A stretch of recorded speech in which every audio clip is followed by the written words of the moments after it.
So there's another new update available for the Samsung Galaxy S24 Ultra that you guys might be missing out. So today in this video we will check out that update. So to check out the update, simply you have to tap on your settings option, and after going into the settings you have to tap on about phone. After tapping on about phone, you will have to tap on software information over here. Now from the software information you have to tap on Google Play System Update. And now it will search for the new update, and you will get to see that there is a new update available of 75 MBs in size with the latest security update from the Google. You can update now to keep your device safe. First of all, you will have to download the update, then you will have to install this update.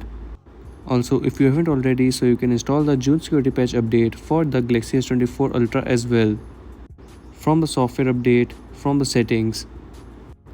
Now getting back to the Google Play System update, so once the update is downloaded, you will get to see a screen like this. Now you have to tap on restart now to complete the installation process. But make sure to install this update when your device is completely free, as you will be unable to use your device during this installation process.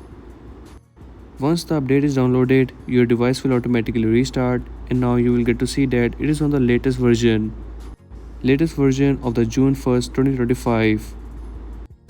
Right now it is July, and we are getting this June update in the month of July. Hopefully the next update will come a bit early. And that's a wrap for today's video. This was the new update available for the Samsung Galaxy S24 Ultra that you guys might be missing out. So check out this update, and if you're new on the channel, so make sure to like and subscribe.